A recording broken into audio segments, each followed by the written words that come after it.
This is Toledo's Symphony Lab, a behind-the-scenes look at the world of classical music from WGTE Public Media and your Toledo Symphony. I'm Brad Cresswell. I'm joined in the studio today by the Toledo Symphony's Marketing Director, Vanessa Gardner. And on the phone, we have Principal Second Violin and Artistic Administrator Merwin Sue. Also, our intrepid Music Director, Elaine Trudell, joins us by phone. A very, very happy New Year to all of you. It's our New Year's celebration today. Whoa. Yeah. Is everybody feeling festive? Yeah, now. I had no idea your trombone could go that high, Ellen. Yeah. That's amazing. Happy New Year. That's what years of practice will do for you. Well, it is a New Year's unlike, any other, because we're still in this whole COVID-19 pandemic phase. Yep. And so when we look back on 2020, a lot of people are glad to see that page turned in the history books, but we still don't know exactly what 2021 is going to bring. I thought we would start out the program today by talking a little bit about some of the stuff we talked about a year ago. And what we did a year ago is we had people make predictions as to what was going to happen in 2020. Nobody said, a global pandemic would throttle the world as we know it. Mm-hmm. But they did have some interesting predictions, including our own Michael Lang, who was on the show last year. And on the show the year before that, actually, pretty funny show, if folks want to go back and look at our previous New Year's shows. But I have to say, I think all of Michael's predictions came true. Do you remember those predictions? Merwin, you were on the show last year, yeah. I know, but oh my gosh, everything pre-COVID. Actually, was I on the show? I think you were. Was this the one where people thought I was on the show, but when I actually wasn't? I think that was 2 years ago. But let's listen to what Michael had to say for his 2020 predictions, because I think he actually pretty well hit the nail on the head. Here we go. My name is Michael Lang. I am a resident choreographer for the Toledo Ballet, and these are my 2020 predictions. I believe that I, Michael Lang, will turn 52 in 2020. All right. There's no guarantee, but that's my prediction. He wins that Having one. 3 daughters and a dance studio that I frequent often, my second prediction is that teenage girls will have mood swings. I predict that just from the research I've done on that subject. My third prediction: people will spend way too much time on their phones. Just a guess, judging from our lobby. I predict, as a personal trainer and a Pilates instructor, that people will break their 2020 resolutions by February. Is that fourth? Yes, that's my fourth prediction. And my last and fifth prediction: Trump will say something braggadocious about being the greatest fill in the blank ever. Those are my predictions for 2020. Yay! Wow. He nailed those all by January 2nd. That's amazing. I think he did a great job. I had to find a way that we could get Michael, involved in our New Year's program, so I think that served the purpose nicely. Do you guys remember what you had to say about 2020? Merwin, you remember any of your predictions? No, everything before March of 2020 feels like it was an entire other era. Yeah. Yeah. Although you did say at the very beginning that 2020 would be a turbulent year. Do you remember saying that, and that you were going to take a social media break? That sounds like a word I would use. A turbulent year, but you obviously had no idea what the year would bring. Some of the other stuff that you said, Merwin, in your predictions, and we'll see if any of these played out, you said that against all odds, both your and Elaine's favorite hockey teams would make the Stanley Cup playoffs, but both be eliminated in the first round. Oh, that happened to my team. Yeah. How about you, Elaine? How did Montreal do? We did okay. Yeah?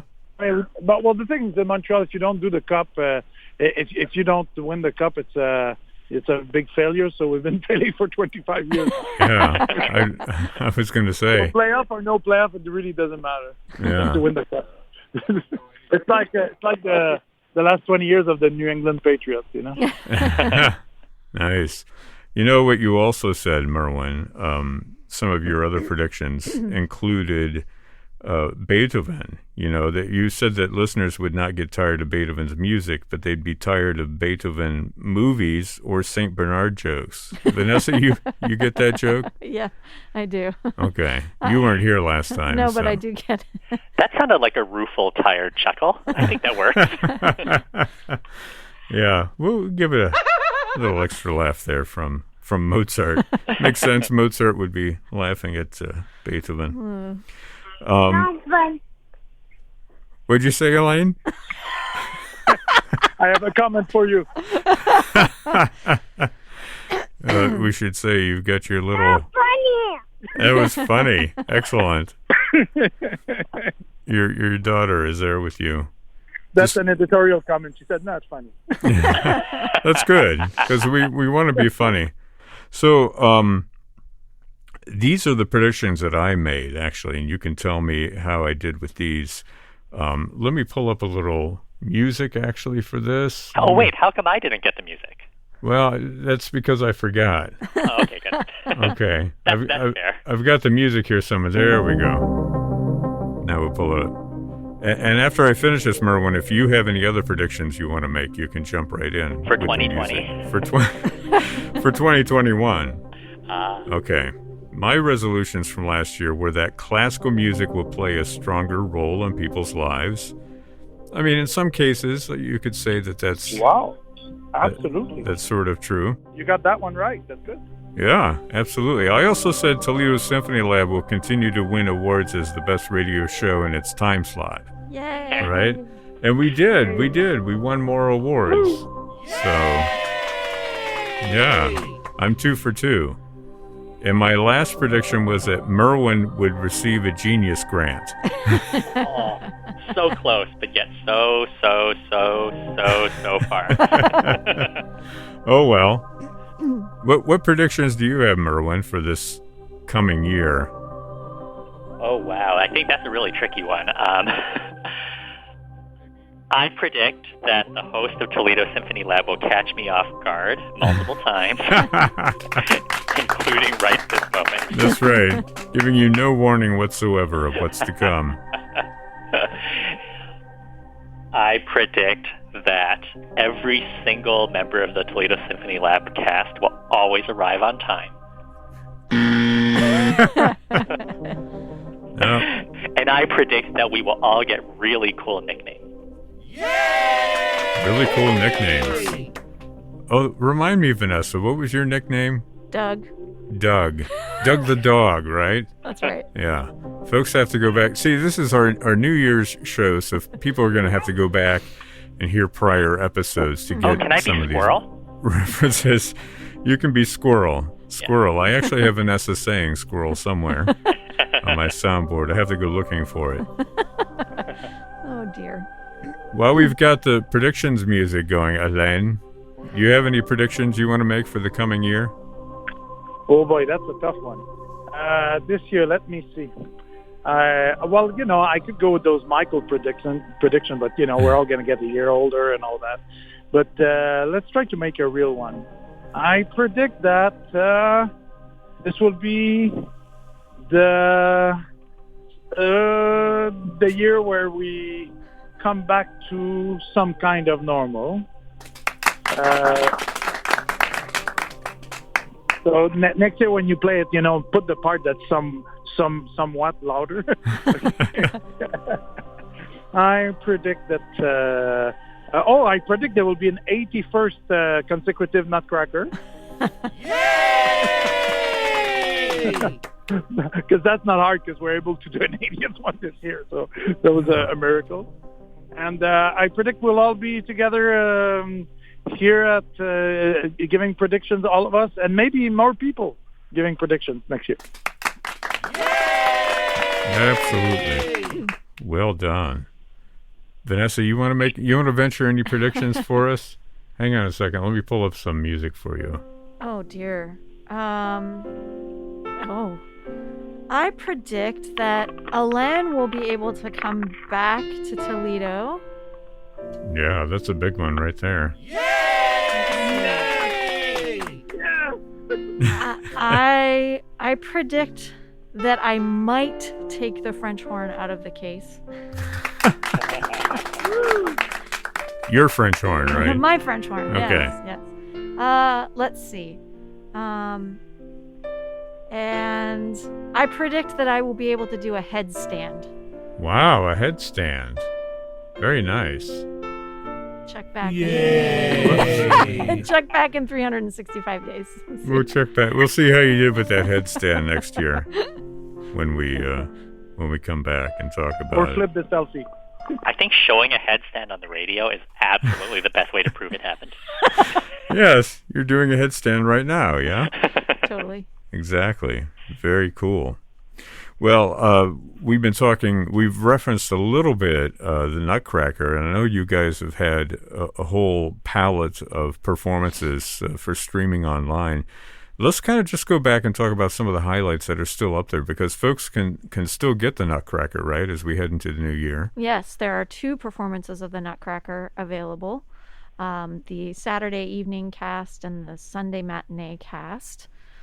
Both shows are exquisite. Everybody gave it everything they had. So whether you watch one or both, back to back, there's plenty of Nutcracker to see, and it's just beautiful. It's beautiful. Well, and some of the earlier performances are also there. Yes, right? we have, speaking of Beethoven, it's just barely past Beethoven's birthday. We have Beethoven 7 up there. We have Beethoven's First Symphony with the Mozart Clarinet Concerto. Yeah. We have Four Seasons Recomposed, I believe, is still available. That's a great concert. Christmas too, at the yeah. Peristyle is still available. Yeah, but you don't have Beethoven the movie, right? No, we do not. We do not have the rights for that. That would be... Can I slide one in? Yeah. We have, and that's for people who are not sure yet, but want to see a little bit. Want a bit of a teaser? Want a little bit of a teaser? Sorry about that. Want a little teaser? We do have 3. We have Dukas Sorcerer's Apprentice available on that, and Mahler's Beautiful Adagietto played so well by the orchestra, and Fingal's Cave. And there's our teasers on our Tapa stream. Yeah, wonderful. That is at stream.artstoledo.com. There's also a Roku app for that. You can find more information about all of these concerts at toledosymphony.com and see what's still available. I mean, you know, everybody's been adapting under COVID. The arts have been adapting. We've talked about this quite a bit over the past several episodes. But the idea of staying at home, the idea of finding things to do and ways to entertain yourself that are also supportive of the community, you know, that idea I think resonates very well and very much with what the symphony has to offer in terms of streaming concerts. You know, Vanessa, you haven't been here for that long, just a couple of months, right? Do you have any favorite moments or experiences with some of this music over the past couple of months? Oh my goodness. Well, putting together Nutcracker was really a project of pride. I was a little bit more involved than I expected to be, but it was a lot of fun. So Nutcracker is definitely a favorite. And also the Beethoven and Mozart concert. That concert went up right when we had that stay-at-home advisory issued. And so to see so many people watching that performance together at the same time, and there was a lot of social media about it, that was a really fun moment. So yeah, nice. I want to get back to this idea of resolutions, right? We're going to talk about resolutions, and we're going to have a little quiz, and we're going to have a little game that I've set up. Not quite sure if this is going to work, but we'll do our best. First of all, talking about resolutions, I mean, people have sort of adapted their idea of New Year's resolutions this year in light of the pandemic. There have been lots of different studies done about New Year's resolutions in terms of COVID-19. And a lot of folks have gravitated a little bit toward what they view as more important under the pandemic. Ideas like, self-care. I mean, self-care is always there, but mental health awareness, that sort of thing. Surprisingly enough, not as many people expressing their economic fears in terms of New Year's resolutions, but that has always been, a first-tier consideration, I think, for New Year's resolutions. For instance, usually at number one, according to some of the studies I've looked at, is weight loss, health, exercise, that sort of thing. But now that is the second most common category of resolutions in lieu of mental health and relationships with family and friends. So I think social media has also taken a big leap towards keeping people connected as we head into the new year. So having said all of that, I do have some resolutions, New Year's resolutions from Vanessa and from Zach. They didn't play this game last year. We had it. Okay. Merwin also slipped a few in here. And I also have a few wild card resolutions that don't belong to anybody, okay? You didn't take mine. No, I didn't see yours. But you can just tell us. Oh, no, I did take yours. Yeah, I do have yours in there. Yeah. I have yours, Elaine. Did you miss Elaine's cues? No, I got them. Now, before we get there, let's warm up a little bit with a little pop-up New Year's resolutions quiz, okay? Let me bring up some music here. Here, this will get us going, right?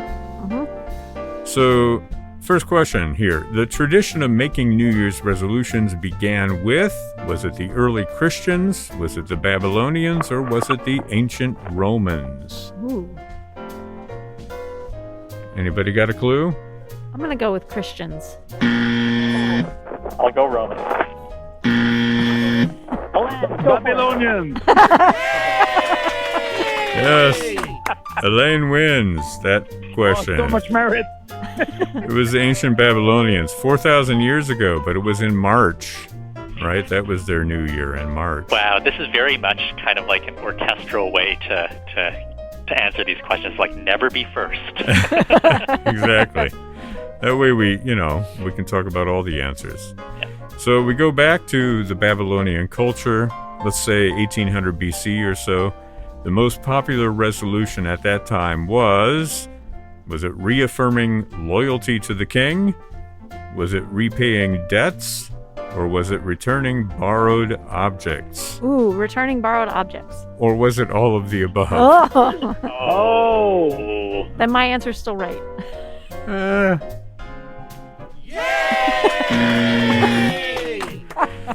It's sort of right and sort of wrong. Okay. Anybody else? That should have given you a clue right there. All of the above, no? All right. Elaine gets it. Elaine gets the next one, too. Very good. Just tell me Merwin. Yeah. I've got your genius grant waiting for you. So, yeah, all three of those were sort of, the first tier resolutions for ancient Babylonians. The two of them were promises they made to the gods, like repaying debts and returning borrowed objects, and one of them was a promise to the king to reaffirm their loyalty to the king. The first recorded use of the phrase New Year's resolution appeared in what? Was it a Scottish diary from 1671? Was it Poor Richard's Almanac in 1758? Or was it a Boston newspaper in a feature called the Friday Lecture, published in 1813? Which I thought it was a Toledo SymphonyLAB podcast. Nope, not quite, but close. Let's say the first appearance in print. I'll go with Poor Richard's Almanac. Yeah, I was going to say the same. I wasn't going to say the same thing. I will go clerical. You go what? Clerical. Clerical? Is that a word? Clerical? Is that the Boston newspaper or the Scottish diary? All right, I'm just going to give it to Elaine. Hey. It was actually the Boston newspaper in Oh, Zach would have 1813. gotten that. Yep. Yeah. I feel as opportunistic as the 80s Oilers. I like that. Counting on turnovers. Yeah. So they I published the think thing. hockey jokes go over really well with the Yeah. music audience. It took me a minute. I was like, there's no oil in here. Maybe he meant to say ink because we're talking about print. No, that's not it. Oh, wait, it must be a hockey reference. I didn't even play street hockey when I was a kid, so Vanessa, I even played foot hockey. you got me beat on that. So yeah, it was a Boston newspaper, something called the Friday Lecture, which talked about the New Year's resolutions, but it talked about it in terms of the fact that people wouldn't be able to keep them. So, there was already a long history of failed resolutions. Now, here's the last question on this little quiz. So, okay, according to the psychologists, the reason that New Year's resolutions fail is they are not specific enough, they are not framed in a positive way, or they are beyond your control. In other words, they're not about you. So is it all of the above, none of the above, or either or? I think not specific enough. That clue again. So I guess none of the above is out of the question. Yeah. I'm going to go with all of the above. I'm just going to give it to Elaine. So, all of the above. So Elaine sweeps the quiz. It's a new year, man. Wow. It's a new year. Wow. Congratulations, Elaine. Your prize is a Genius Grant. Thank you. I studied all week for it. The Toledo Symphony Lab Genius Grant. We got a little time. Let's get a few resolutions in here. I'm going to spin the wheel, and this is how it works. Okay. Vanessa, Now, grab there one are of those. Resolutions, revolutions. Yeah, Okay. grab one of those. Yep. Read it out loud. Be mindfully generous with time as well as treasure. Okay. So if it's one of yours, you can't guess. If it's, well, now see, this doesn't work because then we know whose it is because they can't guess. Okay. Well, it's not mine. I just rolled my eyes So we'll at cycle through. Whose do you think it is, Vanessa? it. I think. Well, it's not Zach's. That means he would have to be on time. I'm gonna go with Merwin. Very good. Let me pull up a little music here because I forgot one of my resolutions is to come up with a better New Year's quiz next year. Let me grab one here Okay. and see if you guys exercise more. Okay. Does anybody know who that belonged to besides yourself? Or Don't you dare say my name. or could it possibly be one of my wild cards? I'll put that as a wild card. As a wild card? I think it was a wild card. Okay. Okay. Grab one there, Vanessa. All right. Get a Canadiens season pass. Oh, who does that belong to? Definitely not Merwin. Merwin. Yeah. Any guesses?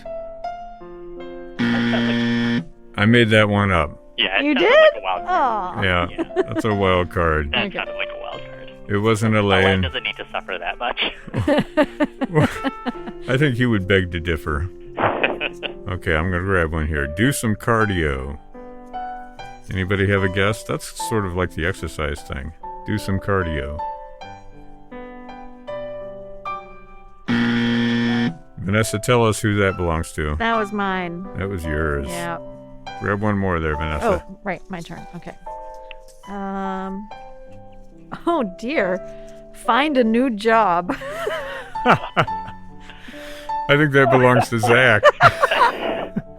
I hope not. No. Just kidding. Okay. Wild card. Who does that belong to? That's a wild card. That is a wild card, definitely. All right, it's 2-1. Vanessa versus Merwin. Here's the one I have. Save up for a rainy day. Anybody got a guess? Merwin. Wild card. Alain is on the scoreboard. Oh, Elaine, you're on the scoreboard. All right. Excellent. Deal with COVID carb dependency issue. That sounds like Zach.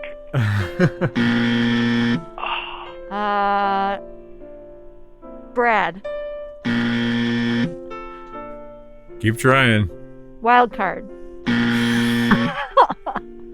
Alain. And the answer is Elaine. Oh, yes. Well, we're just about out of time, so we're going to have to wrap things up here. Obviously, the whole nature of what we do for the new year has changed, along with everything that has changed in the world. But hopefully there's a little bit of light at the end of the tunnel. You know, the vaccine is starting to come out now, and it may be that somewhere down the road we will return to a sense of normalcy. That is all of our hope, you know, and our dreams for 2021. So in that spirit, we all want to wish everybody listening a wonderful new year, and all of our best wishes to you from everybody here at Toledo Symphony Lab. You guys want to say anything to our listeners? I think that I personally have just been so moved by, man, I never get the good music. I want to switch back. But I think that the last few months has really reminded me just how important relationships are, and that just being on stage with my friends, seeing people in the audience, feeling the presence of people virtually listening to music, it's become something that means so much, and I never take that for granted. And I think that I can't wait for 2021 and to get that chance of, you know, forging more of these relationships means so much to me. So thank you, everybody listening. Anybody else want to chime in? Yeah, I'd love to. I think a lot of people discovered, we thought people would be very tense, and of course people are tense, but we've discovered a lot of acts of kindness through this, and this is something that's it's not that it's surprising, but I think we've grown to be more connected as all of us in the human race for so many reasons, but mostly this COVID. But I think we have a lot to look forward together. And I think the way we handle this together will show really our future, how we're going to interact with each other. But I see, contrary to some people, I see a lot of beautiful things happening. You know, a lot of people being really, really kind. This program is a production of WGTE Public Media in collaboration with our sponsor, the Toledo Symphony, with generous support from the Rita Barber Kern Foundation. You can download episodes of our program as a podcast by going to our website at wgte.org/lab. You can also subscribe to us through your podcast app of choice, including Apple and Google Podcasts. And remember, you can check out all the upcoming events at the Symphony by visiting their website at toledosymphony.com and their various social media outlets on Facebook, Instagram, and Twitter. You can find the TSO's streaming concerts online at stream.artstoledo.com. My thanks to Vanessa Gardner, Merwin Sue, and Elaine Trudel. I'm Brad Cresswell. You've been listening to Toledo Symphony Lab from FM 91.